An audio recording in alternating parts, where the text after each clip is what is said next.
5ই August যে কোনোভাবেই গণ অভ্যুত্থান হয়নি, সেটা ছিল 100% ষড়যন্ত্র। আমরা সকলেই 5ই আগস্টের পরবর্তী সময় অনেক ইউটিউবাররাই বলেছিলাম। তখন আমাদেরকে ট্যাগ দেওয়া হয়েছিল আমরা আওয়ামী লীগের দোসর, আমরা আওয়ামী লীগের পক্ষে কথা বলছি, সেই কারণেই গণ অভ্যুত্থানকে আমরা ষড়যন্ত্র বলছি। কিন্তু যতই দিন যেতে থাকে ততই সকল কিছু পানির মতো পরিষ্কার হতে থাকে। এখন কিন্তু আওয়ামী লীগের নেতাকর্মীরা বলছে না যে 5ই আগস্ট যে ষড়যন্ত্রমূলক একটি মেটিকুলাস ডিজাইন ছিল শেখ হাসিনাকে ক্ষমতাচ্যুত করানোর জন্য। এখন বাংলাদেশের আপমার জনতার কাছে বিষয়টা একেবারে পানির মতো পরিষ্কার। জনগণ না যত অংশগ্রহণ করেছে তার থেকেও প্ল্যান ছিল শেখ হাসিনাকে ক্ষমতাচ্যুত করা। নাম দেওয়া হবে সেটার কি? গণ অভ্যুত্থান। অনেকে তো বিপ্লব বলা শুরু করে দিয়েছিল।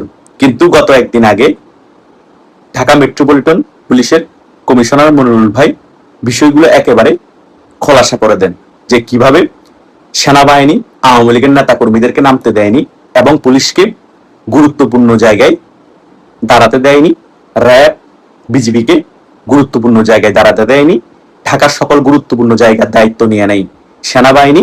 এবং 4 তারিখ রাতেও মেটিকুলাস ডিজাইনের মাধ্যমে শেখ হাসিনাকে আশ্বস্ত করে যে আপনার নেতা কর্মী রাজপথে নামা লাগবে না, আমরা এই বিষয়গুলো হ্যান্ডেলিং করতে পারবো।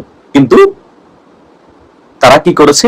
5ই আগস্ট আওয়ামী লীগের নেতা কর্মীরা রাজপথে নামেনি, তারা গুরুত্বপূর্ণ জায়গাগুলো নিজেদের নিয়ন্ত্রণে নিয়ে নিয়েছে এবং যে সকল জায়গার মধ্যে পুলিশ র্যাব বিজিবি ছিল সে সকল জায়গাগুলোকে এই টোকাই জঙ্গিদের হাতে তুলে দেওয়ার জন্য আর্মি নিজেরাই পুলিশ র্যাব বিজিবিকে গুলি করেছে এবং ফাঁকা মাঠে গোল দেওয়ার জন্য এই জঙ্গিদেরকে খোলা মাঠ ছেড়ে দিয়েছে।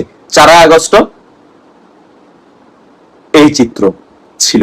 সো পুলিশ নিজেদের জীবন রক্ষার্থে সকল সাইট ছেড়ে দিয়ে তারা নিরাপদ স্থানে চলে যায়। তারপরও ওই সময় যে সকল পুলিশকে এই সকল টোকাই জঙ্গিরা পেয়েছে, কাউকে মেরে ফেলেছে, কাউকে আহত করেছে, আর অনেকেই পালিয়ে যেতে বাধ্য হয়েছে।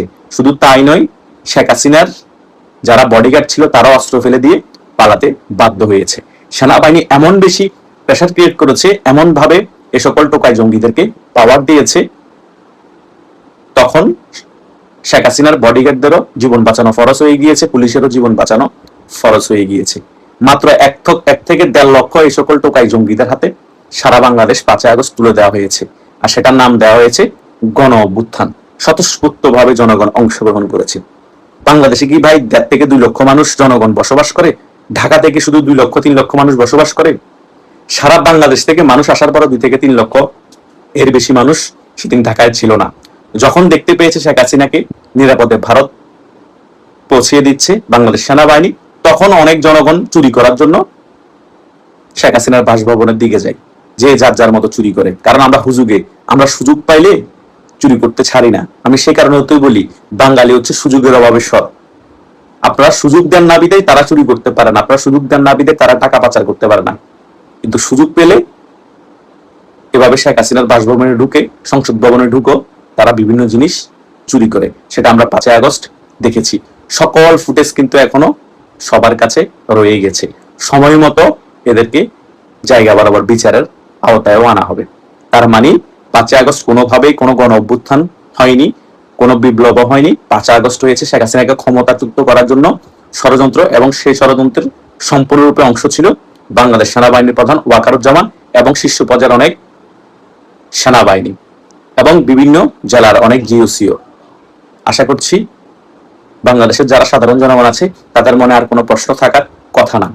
বাংলাদেশের জনগণ আওয়ামী লীগের প্রতি, শেখ হাসিনার প্রতি অত বেশি ক্ষুব্ধ ছিল না যে 5ই আগস্টের মতো এরকম গণ অভ্যুত্থান হতে হবে। এ সকল টোকায় জঙ্গিরাই খোলা মাঠে গোল দিয়েছে সেনাবাহিনীর সহযোগিতায়। সেনাবাহিনী যদি 4 আগস্ট ওই প্ল্যান না করত, শেখ হাসিনাকে আশ্বস্ত না করত এবং পুলিশকে ভরসা না দিত যে আমরা ওই সকল জায়গাগুলো নিয়ন্ত্রণ রাখবো, আপনার টেনশনের কিছু নেই, আপনারা ওই জায়গাগুলো নিয়ন্ত্রণে রাখেন, তাহলে কিন্তু সেনাবাহিনী ছাড়াও পুলিশ, র্যাব, বিজিবি মিলে বাংলাদেশ আওয়ামী লীগের নেতা কর্মীরা যদি 5ই আগস্ট রাজপথে নামতো, এইরকম ষড়যন্ত্রমূলক কোনোভাবেই গণ অভ্যুত্থান হওয়া সম্ভব ছিল না এবং পারতও না। সেনাবাহিনী ছাড়াই এদেরকে একেবারে কুপকাত করে দেওয়া যেত এবং এই ষড়যন্ত্র ঠেকিয়ে দেওয়া যেত। তাই বাংলাদেশে যে আওয়ামী লীগ অজনপ্রিয় হয়ে গিয়েছে 5ই আগস্টের পরে বা 5ই আগস্টের আগেও, সেটা বললে একেবারেই ভুল ছিল। কেন ভুল ছিল? হয়তোবা 15.5 বছর আওয়ামী লীগ